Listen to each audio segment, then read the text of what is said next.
Salut à tous, bienvenue dans The Sustainability Society, un programme qui vous propose d'entendre la voix de ceux qui allient développement durable et innovation, en français dans le son, international dans le ton. Une émission soutenue par Becovery, la technologie AdTech qui lutte contre le gaspillage publicitaire et réduit l'empreinte carbone des campagnes publicitaires, avec pour partenaire média 100% Média Impact. Ce contenu est accessible également en podcast sur les principales plateformes d'écoute. Cette semaine, notre thème est le suivant: limiter le gaspillage publicitaire, un impératif au service de l'écologie. Dans un monde où le numérique occupe une place centrale, il est essentiel que nous nous penchions sur la manière dont la publicité en ligne peut avoir un impact significatif sur notre environnement. Alors que nous explorons les possibilités infinies offertes par la technologie, il est temps de repenser nos pratiques publicitaires et de les aligner sur une approche durable. À émission exceptionnelle, un invité exceptionnel, Raphaël Nataf, Managing Director de Becovery. Nous lui demanderons ce que l'on entend par gaspillage publicitaire dans l'environnement digital, quels sont les enjeux marketing et business autour du concept de lutte contre le gaspillage publicitaire, quels sont les exemples de bonnes pratiques ou success stories autour de la lutte contre le gaspillage publicitaire. Bonjour Raphaël. Bonjour Michel. Merci d'être là pour cette émission exceptionnelle. Pourquoi exceptionnelle ? D'une part, parce qu'on fait un one-one dans The Sustainability Society. C'est peu courant. On en a fait un sur le numéro précédent. C'est le second qu'on fait. Et puis exceptionnel aussi parce que sans Becovery, sans toi, The Sustainability Society n'existerait pas. Puisque tu es notre sponsor depuis le premier numéro. Nous en sommes au 4e, donc je voulais te remercier. Et je voulais aussi marquer d'une pierre blanche, d'une certaine manière, cette émission, parce que Becovery est sur le marché depuis peu, est assez discrète, mais a quand même enregistré, on va dire, des success stories non négligeables, comme Aldi, mais tu vas nous en parler dans quelques instants. Mais déjà, première question, est-ce que tu peux nous présenter Becovery ? Tout à fait. Déjà, merci aussi de nous accueillir, parce que pour nous, c'est vrai que tu l'as dit, on a été assez discret ces derniers temps. Et Becovery, rapidement, c'est une entreprise 100% française. Donc on en est aussi assez fiers. On n'a pas d'énormes investisseurs derrière nous. On est totalement indépendant là-dessus. Ça aussi, ça mérite d'être souligné. Rien que cette année, on a eu la chance de pouvoir doubler nos effectifs. L'entreprise se porte bien et c'est une boîte, si tu veux, qui est assez récente sur le marché, bien entendu, mais qui a su progressivement commencer à prendre ses jalons et à s'imposer sur ce marché, en tout cas, qu'on investit aujourd'hui avec les impressions recyclées. Alors justement, tu viens de citer un mot-clé qui est impression recyclée, ce qui veut dire qu'il y a potentiellement un gaspillage, et justement c'est le thème de notre émission. On va parler de gaspillage publicitaire dans l'environnement digital. Est-ce que tu peux nous expliquer ce que regroupe ce concept malheureux de gaspillage publicitaire dans l'environnement digital ? Tout à fait. En fait, je vais juste faire une step back pour bien qu'on comprenne d'où vient cette impression gaspillée, d'où vient ce gaspillage au global. Quand l'entreprise a été créée, à la base, elle part d'un constat très simple. Pourquoi on n'a pas la même quantité d'impressions disponibles dans son ad server versus tout ce qu'on devrait avoir en fait sur une page normale. C'est-à-dire, on a 1 million de visiteurs et un seul placement sur nos pages, par exemple. On devrait avoir 1 million d'impressions dans notre ad server. C'est la logique. Calcul très simple. Or, ce n'est pas le cas. Et ça a été le constat qui, en 2020, a poussé nos cofondateurs et notre CTO Valérie à lancer cette solution. Car ayant l'expérience éditeur, on s'est rendu compte que c'était pas simplement, ça ne touchait pas simplement nous, mais tout notre réseau. Donc, a fortiori aussi tout un marché. Ces impressions gaspillées, si tu veux, elles sont la résultante aujourd'hui d'une suralimentation de la chaîne publicitaire. Le fait de rajouter toujours plus d'acteurs sur la monétisation des sites d'un éditeur toujours plus d'acteurs dans le header bidding, sur les placements, sur des solutions qui vont faire du refresh, du lazy loading. Ouais, l'environnement programmatique est un empilement. Exactement. De solutions. Exactement. Et pas seulement de solutions, et d'acteurs aussi, d'intermédiaires. C'est ça. Et donc, cet empilement, comme tu le dis si bien, est aussi source d'erreurs. On est dans un milieu qui est très technologique, et ça se saurait si aussi toutes les technologies étaient parfaites. Et c'est un mythe. Aujourd'hui, dans une chaîne publicitaire, il y a énormément de facteurs qui peuvent rentrer en compte pour casser une impression, malheureusement, pour la perdre. Ça peut être dans les API, dans le lazy loading, dans le refresh. Donc là, je sors un peu des termes barbares, mais très techniques. C'est-à-dire qu'on a remarqué, nous, en interne, pour nos propres recherches, à peu près 50 erreurs différentes qui pouvaient mener à une impression perdue. Une impression qui prend la forme d'une impression blanche et qui est tout bonnement gaspillée. Ça veut dire que cette impression, est-ce qu'elle va être payée ? C'est ça aussi la nuance. C'est que certaines de ces impressions sont payées. Les ad serveurs et autres technologies peuvent les faire passer pour des invendus. D'accord. Et c'est là où la limite est fine. C'est-à-dire qu'on ne parle pas forcément d'invendus, mais parfois même d'invendus techniques. Ouais. Et là, je parle seulement d'une petite catégorie, des impressions qui sont gaspillées. Ce n'est pas toutes des invendus. Mais là, en l'occurrence, les invendus techniques sont même facturés aux éditeurs dans l'ad server. Ouais. Ça dépend. Après, chaque ad server peut avoir une vérification plus ou moins minutieuse. Mais quand on était éditeur, on avait même fait le travail de demander aux technologies. Est-ce que vous pouvez nous en dire plus sur ce qu'on remarque, sur ces impressions perdues ? Et les réponses étaient très vagues, très floues, et il n'y avait pas vraiment de volonté de nous répondre. Ouais. Alors justement, il y a quand même des enjeux assez mouse costauds. On vient de parler d'enjeux financiers à l'instant, puisque ma question était comment est-ce que ces impressions perdues sont payées ? Quels sont donc les enjeux marketing et business autour du concept de lutte contre le gaspillage publicitaire ? Oui. Il y en a beaucoup, c'est peu de le dire. À savoir déjà que ces impressions sont pour la plupart invisibles de l'ad serveur des éditeurs. Donc on parle d'une quantité que nous on a estimée à peu près en moyenne à 20%. C'est énorme. C'est énorme. Oui. C'est tout un pan. 20% d'impressions fantômes, ça veut dire ? Voilà. Exactement, c'est un bon terme. On l'a employé à un certain moment aussi, l'impression. Et d'ailleurs, c'est marrant parce qu'en y repensant, je vois que le logo de Beacovery, ça ressemble à un fantôme un peu d'ailleurs. C'est ça. D'ailleurs, vous pouvez le voir sous l'écran, donc vous pouvez vérifier, j'ai pas fait exprès. Non, mais tout à fait. Tout à fait. Donc ces impressions qu'on peut catégoriser comme fantômes sont pour la grande majorité en tout cas, pas disponibles dans les ad serveurs. Donc un éditeur peut facilement passer à côté de ce pan de monétisation totalement inexploité. Aujourd'hui, les enjeux sont vraiment multiples parce que impression fantôme dit forcément gaspille. Gaspille, avec les normes en ce moment et toute la pression écologique, c'est forcément des choses que les éditeurs veulent éviter. On est sur un axe où on va permettre justement de redynamiser ces inventaires-là qui sont pas du tout valorisés.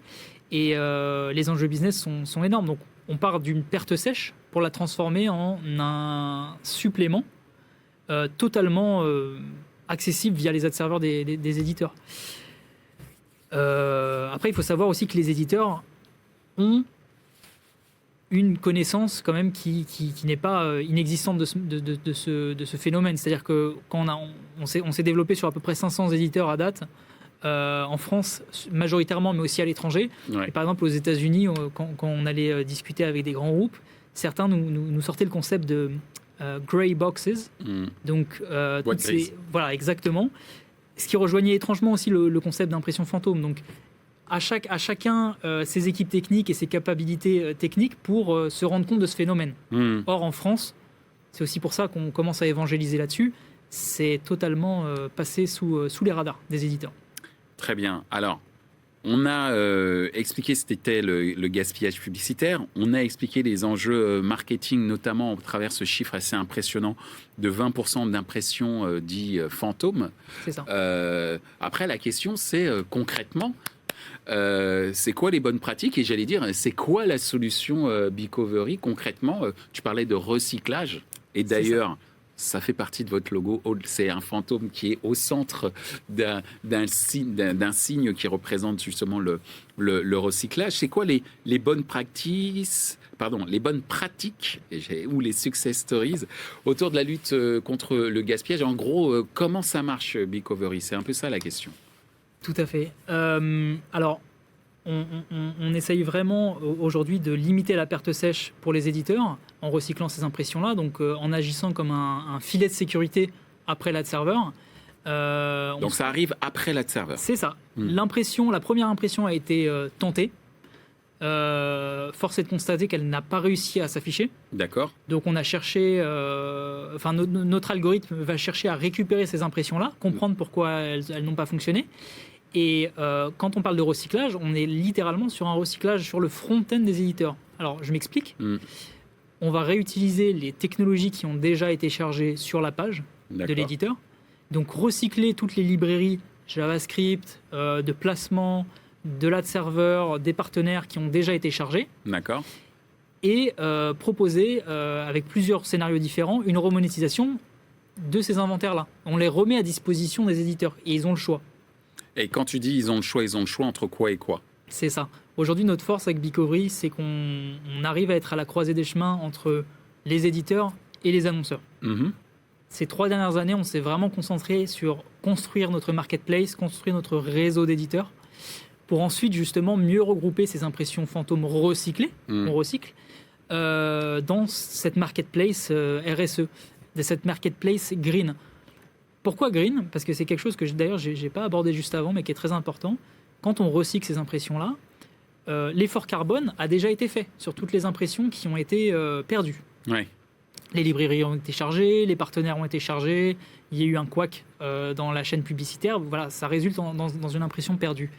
Mais cet effort-là, si personne déjà, de 1, va la récupérer, elle va être perdue. C'est des émissions de carbone totalement gaspillées. Et nous, derrière, ce qu'on fait, c'est qu'en plus d'optimiser justement la remonétisation de cette impression en recyclant les librairies et autres, on laisse le choix à des annonceurs qui veulent arriver sur cette marketplace à impression low carbone et d'apporter, avec des prix très attractifs aux éditeurs, des campagnes négociées, directes pour eux, avec des CPM très intéressants. Donc, on lutte contre le gaspillage en faisant ça, et on attrait aussi des éditeurs, comme on l'a cité, Aldi, qui nous fait confiance, surtout 2023 pour leur budget display. On les attire sur ces impressions qui sont en adéquation finalement avec leur valeur RSE, leur valeur d'entreprise. Donc, si j'ai bien compris, Becovery propose aux éditeurs 2 choix. Soit le recycler dans leur propre circuit écosystème ad serving, ou soit l'intégrer dans une marketplace, si j'ai bien compris. Exactement, en fait. La marketplace Becovery devient une sorte de réseau publicitaire d'impressions recyclées et d'apporter auprès d'un certain nombre d'annonceurs la garantie en tous les cas que cette impression ne sera plus fantôme, si j'ai bien compris, ne sera plus fantôme et répondra aux KPI qu'ils auront, aux indicateurs clés de performance qu'ils auront indiqués au préalable. J'ai tout compris ? C'est parfait. Bon, très bien. Bravo. Je t'en prie, non, mais on est là pour expliquer. Oui, non, mais c'est-à-dire qu'effectivement, il y a cette notion de gaspillage. On a fait une émission, notamment avec Jellyfish, autour de la sobriété énergétique en programmatique, notamment via le fameux SPO, qui est là pour trouver un chemin beaucoup plus direct pour éviter la déperdition, notamment en termes de carbone. C'est ce que tu proposes de deux manières. Et la question est, c'est quoi les success stories? Donc, on a compris le bienfait d'un point de vue opérationnel, d'un point de vue environnemental et même business, puisque j'ai le choix en tant qu'éditeur, soit d'être rémunéré en restant sur mes propres assets, ou en laissant Becovery faire ce qu'il sait faire, vendre ses espaces recyclés dans une marketplace recyclée. Mais derrière, c'est quoi les résultats de campagne quand même? Bien sûr. Donc je te donne un exemple tout bête. L'année dernière, on a recyclé plus de 19 milliards d'impressions perdues, d'impressions fantômes, comme on le disait avant. Ce recyclage, faut savoir que ces impressions-là sont valorisées Donc ça aussi, c'est ce qu'on appelle, nous, une success story, parce que c'est un travail qu'on fait avec notre algorithme pour les revaloriser, ces impressions-là. Autrement, Je vais perdu. me faire l'avocat du diable. Tu les revalorises au même prix que ce qu'ils étaient chez l'éditeur, ou est-ce que le fait d'être dans ta marketplace, il y a un prix un peu plus faible, un peu moins important? Je pose la question. C'est une bonne question, et c'est pour ça que on en est aussi content. On se situe entre ce qu'un annonceur aurait payé en direct et leur prix en open. D'accord. Donc comme ça, on a un pricing qui est quand même fair sur ces impressions. Mais qui dit pricing fair ou un petit peu agressif, négocié pour les annonceurs et attractif, ne veut pas dire que les impressions ne sont pas valorisées. Parce que par exemple, avec Aldi, on est sur quand même toujours un minimum de visibilité à 70% et un taux de clic souvent largement supérieur à 0,1. D'accord. Donc c'est des KPI qu'on peut retrouver sur des premières impressions tout à fait normales qui ont réussi à s'afficher. Donc ces impressions sont valorisées. Et en termes de success story, on le voit aussi avec nos clients, même quand ils remonétisent leurs propres impressions Quand recyclées. tu parles de clients qui remonétisent, on parle des éditeurs. Des éditeurs, merci de le préciser. Oui, Je t'en prie. C'est ça, des éditeurs. C'est pour veiller si je suis bien, mais a priori, c'est très clair. Non, c'est parfait. Donc c'est vrai que ces éditeurs aussi, même avec leurs propres demandes, en sont satisfaits. On a des CPM qui sont très convenables, à la fois sur des sites de news comme des sites même de B2B. Les fill rates aussi le sont. Ce qu'on a voulu faire avec les annonceurs, c'était apporter une aide à la monétisation.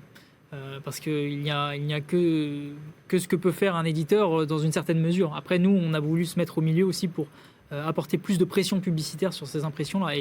Et bien entendu, notre but premier, en tout cas en tant qu'ancien éditeur, c'était aussi de redonner un petit coup de jeune sur l'exploitation d'un inventaire. Ouais. Parce qu'aujourd'hui, on sait que, même en termes de bonne practice, tu m'as demandé, on va parler un peu de bonne practice, mais c'est le cas. Pourquoi surenchérir sur des impressions qu'on connaît par cœur, qui sont simplement dans le scope de notre ad serveur, donc mettre des refresh, des solutions un petit peu comme ça de visibilité très agressive ou des sticky, alors qu'en fait, sans le savoir, on a 20% qui ne sont même pas exploités. Bien sûr.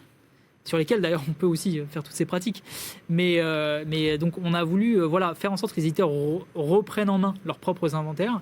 Et en termes de bonne practice, c'est vrai que c'est compliqué si on n'a pas une équipe de développement propre. Ouais. Ou alors même, on peut en avoir une, mais est-ce qu'on a envie de leur faire consacrer jusqu'à peut-être 1 an de recherche sur leurs propres inventaires? C'est ce qu'on a fait nous en amont, avant de lancer la solution, pour comprendre tout ce qui n'allait pas. On n'a pas forcément envie de le faire. Alors, question quand même. Est-ce que je peux choisir mes emplacements? Puisque tu évoquais tout à l'heure le fait qu'au tout début, il y a un certain nombre d'impressions fantômes, 20% en moyenne, que tu reprends. Tout à fait. Avec 2 choix pour l'éditeur. Le fait que il retrouve, entre guillemets, ses petits via un CPM équivalent. Voilà, ça c'est la première solution pour ton client éditeur. Ou deuxième solution, l'éditeur te dit, ok, je suis d'accord pour que ça aille dans votre marketplace, ça me fera une monétisation additionnelle, et tu proposes cette marketplace à un certain nombre d'annonceurs. Ma question un peu intermédiaire est la suivante. Quand tu vas voir les annonceurs, est-ce que tu as une attitude de vente en gré à gré, puisque tu sais quels sont les emplacements concernés, tu sais quels sont les formats concernés? Est-ce que tu joues cette carte-là ou tu joues la carte c'est un très gros terme ancien, run-off network, Bcovery? Ouais. Non, alors c'est exactement ça. On cherche à être très transparent, déjà de par nature, parce que c'est vrai que c'est une solution qui est récente.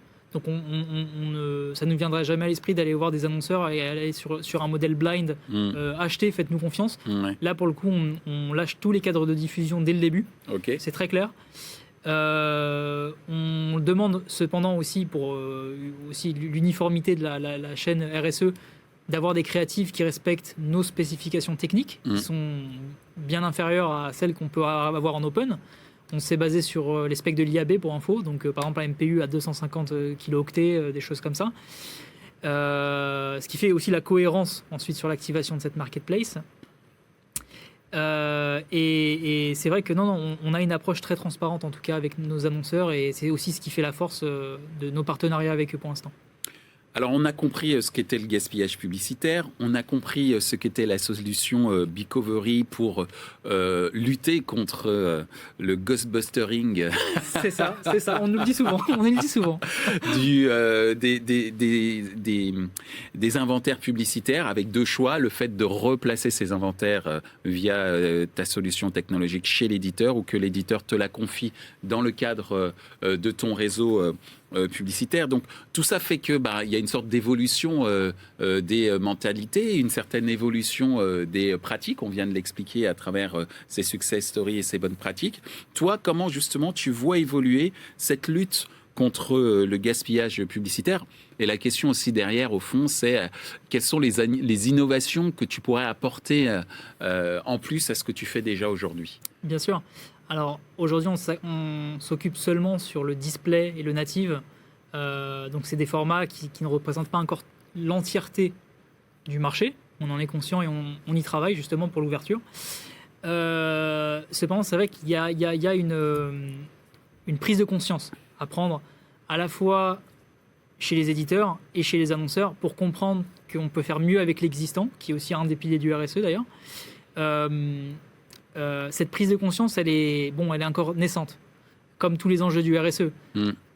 On a beau, pour la plupart des entreprises de ce marché, dire que d'une semaine à l'autre, on est devenu RSE-friendly, éco-friendly, c'est une démarche qui s'inscrit sur la longueur. Le dire, c'est une chose, le démontrer factuellement, c'en est une autre. C'est compliqué. C'est pour ça que cette histoire d'impression gaspillée, ce gâchis d'impression, comme bien d'autres sur le marché, ce que je voulais dire par là, c'est qu'elles sont encore naissantes. C'est des propos qui sont naissants et qu'il faut argumenter. Il faut travailler. Donc je sais, pour l'instant, d'après les 3-4 dernières années qu'on a bossé sur le marché français, que la prise de conscience commence à arriver. Mais on aimerait arriver vraiment beaucoup plus. Là, je pense qu'on est à 10-20% seulement. D'accord. Il y a encore beaucoup trop d'éditeurs qui... on continue d'aller les voir, on leur dit si vous voyez par vous-même, c'est gratuit, regardez par vous-même. Ils me disent non, on vous croit pas. Et après un mois de test, ils sont ok, on avait un problème, on le savait pas, merci déjà, mais on le savait pas. Donc non, la prise de conscience n'en est qu'à ses débuts. Et juste pour terminer, le business model, c'est quoi? Qui te rémunère? C'est l'annonceur ou c'est l'éditeur que tu rémunères? Comment ça se passe, en fait? Puisque tu as un réseau en même temps. Hein. Donc, comment ça se passe en termes de business model? Est-ce que l'éditeur paye quelque chose ou c'est un service gratuit? En gros, hein. Oui. Donc, c'est ça. C'est en gros que tu recycles gratuitement pour le compte des éditeurs 20% de leur inventaire fantôme. Alors, ça, c'est une question. Hein. Je ne dis sûr. pas que c'est une affirmation. Si je dis des bêtises, il faut dire que tu dis une bêtise. Alors, pour le coup, si c'était entièrement gratuit, on serait sur la paille. Non, mais je pensais aux annonceurs qui financent. Mais les annonceurs, alors non. On a un modèle qui est très, très fair tout de même, qui est basé sur le fait que toute impression qui a été récupérée et monétisée est payée. Et nous est payée. D'accord. C'est-à-dire que nous, ce qu'on propose en général à un éditeur, c'est de dire... tester la solution gratuitement pendant 1 à 6 mois, il vous faut. On va faire que compter votre potentiel gratuitement. Mais et justement, c'est pour ça qu'une fois que vous allez commencer à vouloir monétiser, soit par un de nos annonceurs partenaires, soit par votre demande, nous allons juste appliquer un fee sur ce que vous avez réussi à monétiser. Donc pour les éditeurs, ça va être un rev share sur ce qu'ils gagnent, sur ces impressions monétisées et recyclées. Et pour les annonceurs, c'est un CPM fixe à prix très doux. D'accord. Justement, sur ces impressions de la marketplace RSE. D'accord, donc c'est un prix fixe. En fonction des formats. Bien sûr, c'est ce que j'allais rajouter d'ailleurs. Donc merci de le préciser, effectivement, en fonction des formats, mais pas forcément en fonction des emplacements. C'est une question. Alors non, en tout cas pas pour l'instant. Mais on ne cherche pas forcément à le faire. D'accord. Et aujourd'hui, on parle donc de recyclage, et ce sera, parce que c'est très intéressant, donc on parle de recyclage au niveau du digital, et on pense principalement au display. Pour l'instant. Mais voilà, tu me vois venir. C'est en gros, est-ce qu'il existe d'ailleurs du gaspillage en DOH? Est-ce qu'il existe du gaspillage en télé segmentée ou en télé programmatique? Voilà, c'est... Quid de l'évolution de ce recyclage sur d'autres environnements qui sont aussi digitaux, mais qui ne sont pas purement display desktop ou mobile? Bien sûr. Alors, tout ce qui est DOH, on n'a pas encore fait les études de marché là-dessus, honnêtement. On aimerait, en tout cas pour l'instant, se concentrer sur une évolution vers tout ce qui est vidéo, in-stream, out-stream, mais surtout de l'in-stream. C'est là où il y a énormément à gagner. Tout le monde le sait, tous les acteurs qui utilisent aujourd'hui de l'in-stream sur leurs inventaires savent que ça peut représenter jusqu'à 50% de pertes parfois. D'accord. Et pourtant, c'est des CPM à 20, 30, ça dépend, c'est énorme. Après, justement, les formats qui sortent un petit peu plus du web, ça va être là où on va peut-être pêcher parce qu'on est quand même, rappelons-le, un script à la base à mettre sur les inventaires éditeurs. Ouais. Mais en tout cas, en TV, on est en train de se staffer, pour tout vous dire, sur la TV pour justement, pourquoi pas attaquer ce marché. En tout cas, on s'entoure d'experts à ce niveau-là. Et aussi, combien de temps, l'objectif? Je ne dis pas que ça va sortir, on n'est pas là pour mettre ta main à couper et dire ça sera dans 6 mois. Mais en gros, l'objectif, sachant qu'il y a énormément de mouvements bien sûr, autour de l'environnement télé. Bien sûr, on voit les flux qui se rapatrient gentiment. On a nos nouvelles arrivées en cette fin d'année. Et on pense justement attaquer ce chantier en début Q1, Q2 2024. En tout cas, attaquer ce chantier et voir où est-ce que ça peut nous mener. Bon, on pourrait dire donc septembre 2024, il y a une offre qui apparaît potentiellement. On croise les doigts. On croise les doigts. Bon, en tout cas, merci beaucoup Raphaël. Merci de nous avoir sensibilisé sur cette notion de recyclage, sensibilisé également sur le taux de gaspillage qui est quand même assez phénoménal, 20% d'impression fantôme. Merci de nous avoir expliqué les bonnes pratiques et le concept de Beakovery et puis de nous expliquer que la lutte contre le gaspillage au niveau du digital, c'est pas que sur le desktop ou le mobile, mais bientôt sur la télévision. Pourquoi pas à terme le DOH, même si effectivement tu m'as expliqué que les études de marché pour ce dernier segment n'étaient pas encore faites, mais ça va venir certainement. En tout cas, merci beaucoup. On a appris beaucoup. Eh bien, mesdames et messieurs les annonceurs et les éditeurs, n'hésitez pas à lutter contre le gaspillage. Il y a une solution aujourd'hui, elle s'appelle Beakovery. Et Raphaël Nataf, ici présent, nous a présenté ce concept. Et encore une fois, je l'en remercie pour soutenir The Sustainability Society. Et j'espère à très bientôt. C'est normal. Mais, merci Michel, en tout cas, c'était très sympa. Et c'est vrai que juste sur notre petit échange, ça me fait penser à une petite phrase. Je me dis, finalement, les fantômes, il faut le voir pour le croire. Exactement. Et c'est pour ça que j'invite tous les éditeurs, en tout cas ceux qui sont intéressés, bien sûr, à le voir par eux-mêmes pour y croire. Eh bien, merci Raphaël. Moi, en tout cas, j'y crois. À très bientôt. Merci beaucoup. Au revoir. Au revoir.